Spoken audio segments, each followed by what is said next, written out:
To kill my husband, Chen Feng, I spent an entire year preparing. I smiled as I saw him off, watching him leave for his dangerous mountain climbing trip. Behind his back, I had already swapped his GPS device with one that could never send a signal. He would get lost, freeze, and eventually die alone in the desolate mountains. Everything was perfectly calculated, down to the time it would take for him to lose his way, succumb to hypothermia, and collapse from exhaustion. I had even prepared his funeral speech in advance. 10 days later, the rescue team called. Their voice was cold, sharp like a blade. Miss Bai, we found your husband, but there was another body beside him. 01, when the phone rang, I was trimming a dying pothos plant.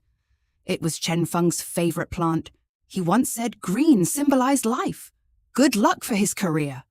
What he didn't know was that every day I watered it with freshly boiled water. I watched it slowly wither, just like I imagined his life fading away in the snow-covered mountains. The number on the screen was unfamiliar, registered in the province where he went climbing. It's here. My heart pounded, not from fear, but from a suppressed excitement that was about to explode. I took a deep breath, forcing my voice to tremble, dry and hoarse, like I had cried for days. Hello. A calm, indifferent voice answered. Is this Ms. Bai Wei? We're from the mountain rescue team. I covered my mouth, forcing out broken sobs. Yes, that's me. Is there news about my husband, Chen Feng? A brief silence. We found him. Found him. Those words unlocked something inside me. Fireworks exploded in my mind. Every spark spelled one word. Freedom. I almost laughed out loud. Instead, I cried harder. Is he still alive? I already knew the answer, but I wanted to savor this final cruel moment. Another silence. Longer this time. Miss Bai, please stay strong. Mr. Chen Feng shows no signs of life. I collapsed onto the carpet. The phone slipped from my hand. A heartbreaking scream tore out of my throat. I had to perform it perfectly. The neighbors were probably used to my crying these past days. And this was the climax of the show. I picked up the phone again, voice shaking. How could this happen? He said the route was safe. Ms. Bai, the voice cut in. There's something complicated about the scene. My heart skipped. There was another body beside him. 02A body? That woman? So he really brought his mistress along? A twisted pleasure rose in my chest, mixed with humiliation and sweet revenge. Good. They both deserved to die together, buried in snow forever. I forced my lips to stop curling into a smile and asked, trembling, Was it a woman? Silence. Then, male? Everything went blank. A man? Who? There was never supposed to be a second man in my plan. Not once. I had calculated everything. Route, weather, his physical limits, the GPS swap. Every step rehearsed thousands of times. Perfect. Flawless. So who the hell was this extra man? A friend? Impossible. Chen Feng was arrogant. He always climbed alone.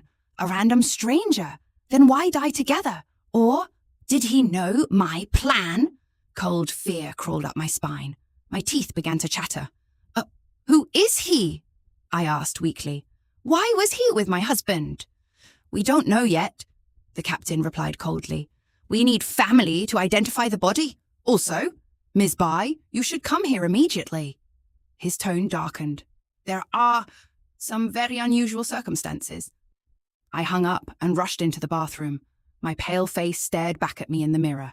For the first time in 10 days! The mask cracked. Fear tightened around my throat. I splashed cold water over my face again and again. Calm down, Bai Wei. You've planned this for a year. Don't fall apart now, no matter who that man is. He's dead, and the dead don't speak. As long as I say nothing, no one will ever know about the GPS. This will be ruled as an accident. An accident. I repeated the word until my face went numb. Then I changed into a simple black outfit. No makeup. My exhaustion would be the perfect disguise. Before leaving, I glanced at the pothos. Completely withered. No life left. Good. It no longer has to pretend to be alive. Just like me. Captain Joe led me out of the morgue and into an office. He poured me a cup of hot water. Then he unlocked a cabinet and placed a transparent evidence bag in front of me. Inside was something I knew far too well. A black GPS device. The exact model I had swapped. A device that could never transmit a signal. My heart skipped a beat. Blood rushed to my head. My fingers tightened around the cup, but even the heat couldn't melt the cold in my hands. Still, I forced myself to look confused. Captain Joe? What is this? Chen Feng's belonging. He stared straight into my eyes. Every word hit like a nail. A GPS device, one that doesn't work. Ms. Bai, do you know what that means? I played the innocent wife. I don't know. He liked buying outdoor gear. We have a lot at home. I don't really understand those things. My voice sounded harmless. Lost. Captain Joe suddenly let out a cold laugh. Then he placed another evidence bag on the table. Identical. Really? Because we found the exact same device on the other victim. Boom. My world collapsed. 2 identical GPS devices. 2 identical weapons. My perfect method had been copied. In an instant, I went from mastermind to someone trapped in a nightmare I couldn't explain. This was no longer a clean, calculated murder. This was something far more terrifying. Something wrong. My entire mental defense shattered the moment I saw that second GPS. The interrogation room was blindingly white. My shadow stretched long across the wall. Like a silent criminal, Captain Joe sat across from me. He didn't shout, didn't slam the table. He simply watched me. But every question he asked was like a surgical blade, peeling away my disguise layer by layer. Ms. Bai, you used to enjoy mountain climbing, didn't you? His tone was casual, but alarms exploded in my head. I had never told anyone about that. Not after marrying Chen Feng. How did he know? I steadied myself. Yes, back in college. I stopped after getting married. I painted myself as a normal woman, one who gave up her hobbies for marriage. He nodded. As expected. Then you must understand outdoor equipment like GPS quite well, right? There it is, his real target. I only know a little. It's been years. Technology changes fast. I don't really understand anymore. But I knew. My knowledge alone already made me suspicious. No matter what I said, I was capable. And that was enough. He didn't press further. Instead, he dropped the second bomb. We found that last month you purchased a personal accident insurance policy for Chen Feng. 5 million. And you are the beneficiary. My heart sank. That insurance was the most important piece of my plan, my safety net, my future. And now it was a blade at my throat. It was Chen Feng's idea.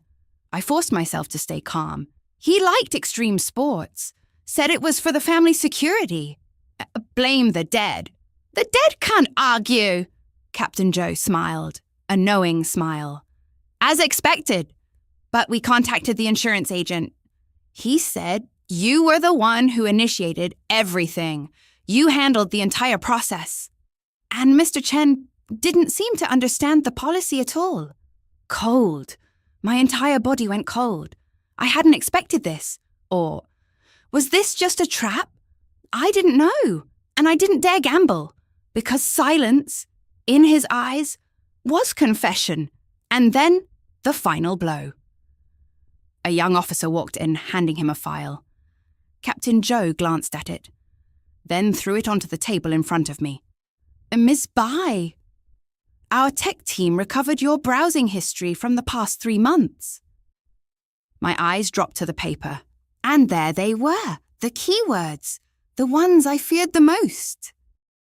less traveled mountain routes. How long before hypothermia becomes fatal? How to block GPS signals. How to stage a mountain accident. Each keyword felt like a burning chain, locking me into the suspect's chair. All the caution I once took pride in, all the traces I erased during countless sleepless nights, in front of professional investigation, were nothing but a joke. They became the noose around my neck, and it was tightening. Captain Joe leaned forward, his fingers interlocked on the table, his gaze sharp like a blade. Large insurance payout, technical knowledge, motive. And now, 2 identical GPS devices. Ms. Bai, do you have anything else to say? My mind went blank. Yeah, against this ironclad evidence, every lie felt ridiculous, useless. I'm finished. My plan, my freedom, my new life, all of it about to shatter into nothing. Despair rose like a tide, swallowing me whole. I could almost feel the cold water closing over my head. Taking my last breath. The interrogation hit a dead end. I was like a butterfly caught in a spider's web. The more I struggled, the tighter it bound me. So I stopped talking, because I knew. The more I said, the worse it would get. Just as I was about to give up, accept this absurd fate. There was a knock on the door. A young officer rushed in. He whispered something into Captain Joe's ear and handed him a file. Joe skimmed through it. At first, his brows tightened, then slowly relaxed. His expression turned complicated. He looked at me. There was suspicion, that doubt, and something else I couldn't quite read. After a long silence, he finally spoke. The identity of the second victim has been confirmed. My heart jumped, my back straightened. His name is Gu Yuan. Gu Yuan? I searched my memory frantically. Nothing, no connection. A complete stranger. He was once your husband's business partner, Captain Joe continued. 3 years ago, their company went bankrupt. Gu Yuan took on all the debt. Not long after, his wife, unable to bear the pressure, jumped off a rooftop.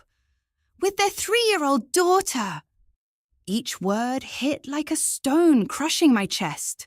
A destroyed family. Again, because of Chen Feng. Again, his sins. We also found this in Gu Yuan's clothing. Captain Joe slid a photo toward me. It showed a letter, blurred by melted snow. The paper was wrinkled, but the words were clear. Each stroke soaked in hatred. Chen Feng, I've come for you. You destroyed everything I had. Now it's your turn. Let's go to hell together. Gu Yuan. A suicide note, a declaration of revenge. I stared at it, like I'd been struck by lightning. Then suddenly, joy exploded inside me, wild, uncontrollable. It wiped away all my fear and despair. Revenge. Someone else's revenge. Everything finally made sense. The second GPS. The smiling dead man, all the strange details. Now had the perfect explanation. This wasn't my plan going wrong. It was another Avenger who chose the same method at the same time to kill the same monster, and that could clear me. I shot to my feet, my voice trembling with excitement. Captain Joe, you see it now, right? This has nothing to do with me. It was Gu Yuan. He killed Chen Feng and then took his own life. It was him.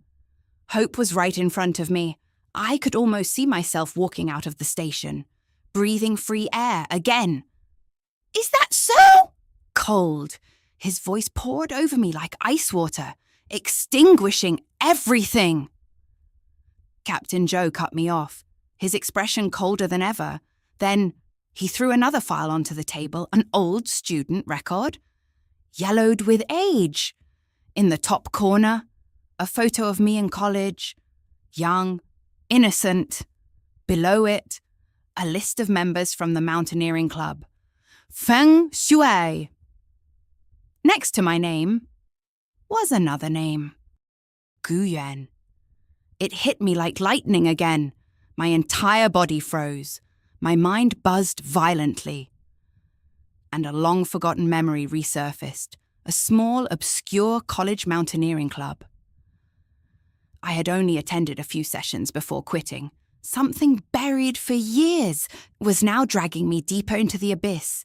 I didn't remember him. Not at all. But the record was there. Black ink on white paper. Undeniable. Captain Joe leaned forward, his elbows pressed against the table. His sharp, predatory gaze locked onto me. His voice wasn't loud, but every word felt like a final verdict. Same university club. Same knowledge of climbing and outdoor gear. Same deep hatred toward Chen Feng. And the same, almost obsessive method of killing. He paused, letting the silence suffocate me. Ms. Bai, are you still going to say this is just a coincidence? I was released, temporarily. Insufficient evidence, they said. But I knew it was only temporary. I had become the prime suspect, accused of conspiring with a mysterious man to murder my husband.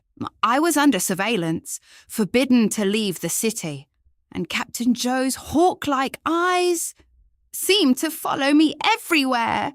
I couldn't wait to be destroyed. I had to prove that Gu Yuan and I were acting independently, not accomplices, just two separate lines of hatred, intersecting by coincidence. Back home, the house I shared with Chen Feng for 5 years reeked of him. Every corner made me nauseous. This wasn't a home. It was a prison, but I also knew it might hold the key to saving me. I ruled out the university club first. I genuinely had no memory of Gu Yuan. Maybe he was just a registered member. Maybe our timelines never overlapped. Digging deeper there would only strengthen suspicion. I needed another angle. I had to prove that Gu Yuan planned everything on his own. His motive was obvious. His life was destroyed by Chen Feng, his family gone, but motive wasn't enough. I needed proof. Proof that he acted alone. I couldn't rely on the police. In their eyes, I was already stained, so I relied on myself. Wearing gloves, I searched Chen Feng's study. He was the kind of man who loved trophies, proof of his success, even if that success was built on someone else's ruin. In a locked drawer, I found old company records. Inside, detailed documentation, fraud, manipulation, how Chen Feng shifted all financial losses onto Gu Yuan, then took everything for himself, leaving him with nothing but crushing debt. This was the motive, the final straw that broke Gu Yuan's family. But still, not enough. I needed evidence, proof that Gu Yuan planned the murder alone. So I took a risk. Under surveillance, I bought a new phone, unregistered SIM, went online. I searched everything about Gu Yuan, bankruptcy, debt collection, his wife and daughter jumping from a building, short reports. But every word bled. After that, he became a long-haul truck driver, constantly moving, hard to trace. But then, I noticed something. Among his delivery routes, one location appeared again and again, an abandoned warehouse on the outskirts of the city. A dangerous idea formed in my mind. Go there. Maybe he left something behind, something that could prove my innocence. I knew I was being watched, outside my building, inside the complex, invisible eyes everywhere. But I was Bai Wei, a woman who survived 5 years under Chen Feng's control and abuse. No one knew how to avoid surveillance. Better than me! Using my knowledge of the building's camera layout, I mapped the perfect escape route. Late at night, dressed in black, I blended into the darkness. like a ghost. I left the prison I had lived in for 5 years. For the first time, the night wind felt like freedom, even if that freedom led straight into the abyss. The warehouse reeked of mold and dust. Moonlight seeped through broken windows, casting scattered shadows across the floor. The place was filled with junk, like a forgotten corner of the world. I turned on my phone's flashlight. A beam of light cut through the darkness, revealing dust floating in the air. And slowly, carefully, I began to search. A truck driver's resting place? No, didn't look like it. Aside from piles of junk, there were no signs of anyone living here. If Gu Yuan rented this place, it had to be for something else. My eyes stopped at an old metal cabinet in the corner. A rusty lock hung from it. I pulled out the tools I had prepared, taken from Chen Feng's toolbox. It didn't take much effort. The lock clicked open. Inside, empty, except for a small locked metal box. My heart started pounding faster. This was it. I opened it the same way. No gold, no weapon, just a thick black notebook. My hands trembled slightly as I opened it. First page. 2 names, written neatly. Su Qing, Gu Nian. Below them, dates of death. His wife? His daughter? I turned the pages. My chest tightened. I could barely breathe. There were no long emotional laments. Only hatred, condensed to its purest form. And a revenge plan. So detailed. It was terrifying. Gu Yuan had only one goal in life, Chen Feng. He tracked everything. Chen Feng's routines, his gym, his car, his favorite restaurants, even his perfume. And of course, his greatest pride, mountain climbing. 1 page, written in bold red ink. I will destroy him using the very thing he's most proud of. That's why he chose the mountains. He didn't want a simple death. He wanted psychological destruction. He wanted Chen Feng, in the place he felt most powerful, to slowly descend into fear and die. The journal recorded everything. When he bought the fake GPS, the online store, order screenshots. He even studied Chen Feng's social media to replicate the exact GPS model he used. Perfectly. Undetectable. The last pages, weather forecasts, precise, calculated, like a professional guide. And then, 1 sentence froze my blood. Forecast shows, in 10 days, the Altai Mountains will face the biggest snowstorm of the year. That will be the perfect time to send him off. I'll wait for him there. This will be the most unique funeral I prepare for him. The timing matched perfectly. His plan and mine aligned. This wasn't coincidence. It was inevitable. Because we both understood Chen Feng too well. We both saw through his arrogance. We both chose the same cruel, perfect moment, 2 strangers, sharpening our blades in silence and striking at the exact same time. I closed the journal. Tears streamed down my face, not for myself, for Gu Yuan, in his words. I saw another version of me, obsessed, broken, consumed by hatred. We were the same, victims, driven to the edge by the same man. This journal was his final testament, his declaration of revenge. And now, it was my lifeline. I didn't go home. I went straight to the police station, even in the dead of night. The lights were still on. The officers on duty stared at me in surprise. I ignored them. I need to see Captain Zhou. I found something that proves I'm innocent. He came out quickly, still wearing yesterday's clothes, bloodshot eyes, clearly hadn't slept. He looked at me, sharp as ever. Changed your mind? Ready to confess everything? I didn't answer. I placed the black notebook on the table. I think you should read this. My voice was calm, steady. This is testimony from hell. He picked it up, skeptical.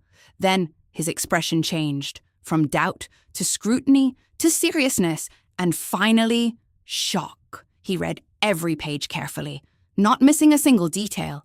The room fell silent, earth only the sound of paper turning. Time slowed. My palms were soaked in sweat, but my back remained straight. This was my final gamble.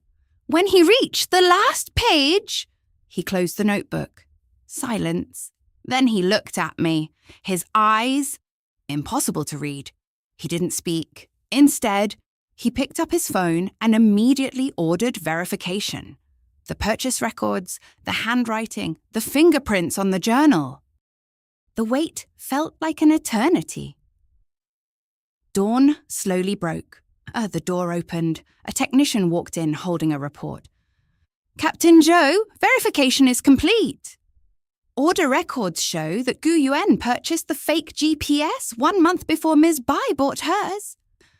Different accounts, different IP addresses. The delivery address was the abandoned warehouse we've been monitoring. Fingerprints on the journal belong only to Gu Yuan. Handwriting matches his records perfectly. The evidence piled up like a mountain, or 2 separate revenge plans. Independent, parallel, now clearly distinguished. Captain Joe sat there in silence for a long time. Every coincidence now had an explanation. Every suspicion pointed to one conclusion. 2 independent murder attempts, targeting the same man. Even in criminal history, this case would be rare. Finally, he looked at me. This time, there was no suspicion in his eyes, only curiosity. And something else, almost pity. Did you know Chen Feng had this many enemies? I let out a faint smile, bitter, but relieved. I didn't know how many enemies he had. I only knew he was a monster. And monsters always have people who want them dead. I was just one of them. So was Gu Yuan. Maybe somewhere out there, there's a third, a fourth, My voice was soft, but the room fell completely silent. Captain Joe stared at me for a long time, saying nothing. From that moment, the suspicion that I had an accomplice was gone, but my own suspicion still remained. The GPS I bought was a stain I couldn't erase. Captain Joe invited me into his office, poured me a glass of water. The atmosphere was no longer tense. Gu Yuan's case is clear. Revenge, followed by suicide. But you, Miss Bai, what about your GPS? He still wasn't letting go. I knew. This was my last chance, my final performance. I didn't rush to defend myself. Instead, I slowly unbuttoned my sleeve, rolled it up, revealing my wrist. Dark brown scars, round, ugly, burn marks from cigarette tips. Captain Joel's pupils shrank. I spoke calmly. No crying, no accusations. Just facts. 5 years of marriage, being locked inside the house, cut off from the world, being humiliated for saying the wrong thing, doing something imperfect, being displayed like a trophy, then treated like garbage. I hated him, Captain Joe. I looked straight into his eyes for the first time, without fear. Every day, every minute. I wanted him dead. That's why I bought the GPS. I hid it at the bottom of my closet. Like a dark thought I never dared to act on. At night, I would take it out, look at it, and imagine one day I could quietly swap it, and he would disappear forever in the mountains he loved. But I didn't dare. Tears fell onto my hand, burning hot. I only dared to think. I was too weak. I didn't have the courage, like Gu Yuan, to die together with him. I was just a coward who could only curse him in silence. Maybe Chen Feng found it while packing his gear. With his arrogance, he might have thought it was just another toy. and brought it along without thinking. Or maybe it was fate. Maybe heaven refused to stay silent and used both me and Gu Yuan to take down that monster. I pushed everything toward coincidence, toward fate. My confession was half truth, half lie, a long-abused woman who had thoughts of revenge. But never the courage to act. It was the most believable story, the easiest to sympathize with. Captain Joe said nothing. He looked at my scars, at my trembling shoulders. The last trace of suspicion in his eyes slowly faded. A long silence, then a sigh. The injuries on your body can be examined. Even if Chen Feng is dead, justice shouldn't disappear. He stood up, placed Gu Yuan's journal and my GPS into the evidence cabinet. That action meant everything. He believed me. And just like that, my case was over. A few days later, I received the official notice from the police.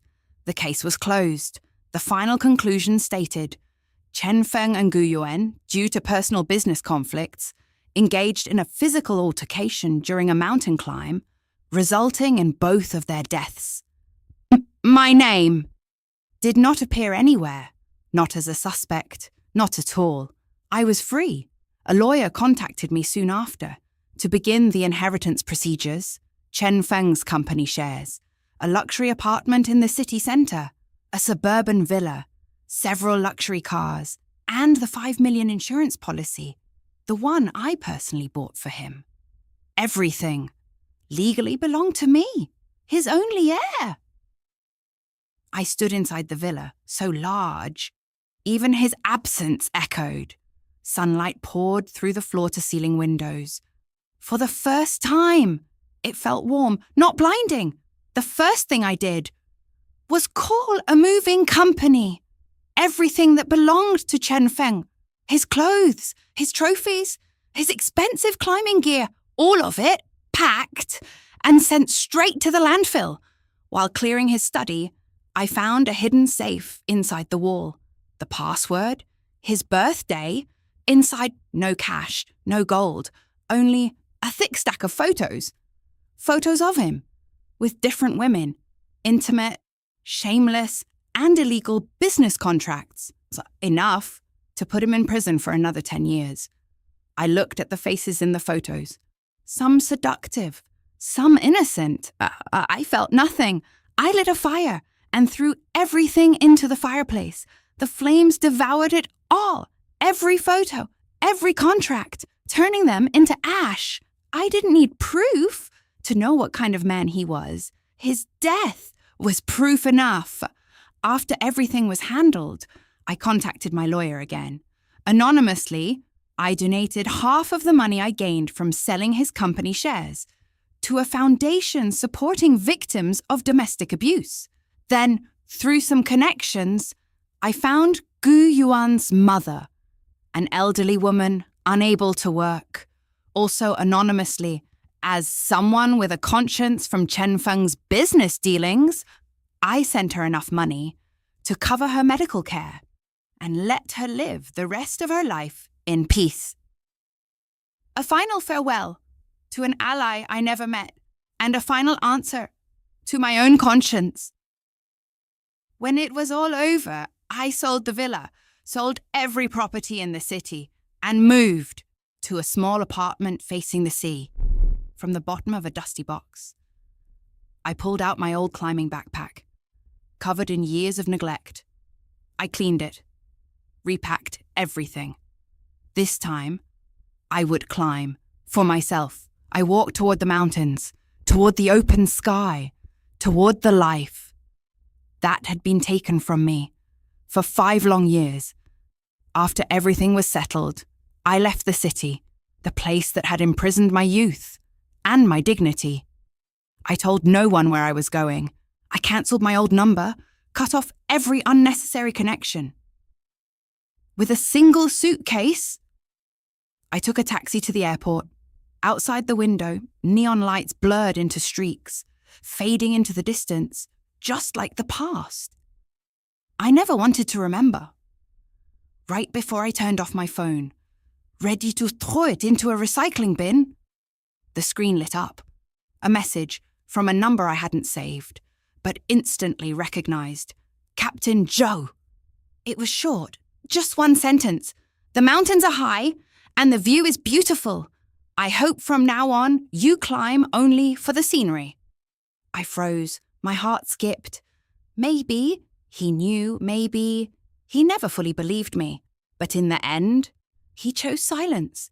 That sentence was both a warning and a blessing from someone who upheld the law, yet still carried humanity. I stared at the message for a long time, then deleted it, removed the SIM card, snapped it in half, and threw it out of the moving car. In that moment, my past was gone. New life, the airport was crowded, everyone rushing toward their own destinations. I looked at the departure board, cities I had never heard of, flashing one after another. I closed my eyes, pointed randomly. A small coastal town in the south. That would be my destination. From this moment on, Bai Wei died on that snowy mountain. Died in that failed marriage. The one who survived was someone new, completely free. 12. Reborn, I settled in a southern seaside town with Chen Feng's insurance money. I opened a small bookstore. I named it Rebirth. I adopted a lazy orange cat. My days became simple. Reading, sunbathing, listening to the waves. I stopped caring about the past, about people, about everything that once mattered. The murder, the revenge, the chaos faded into a distant nightmare, something I no longer wished to remember. One rainy afternoon, a traveller took shelter in my shop, scrolling mindlessly through the news. On the TV, a local broadcast played.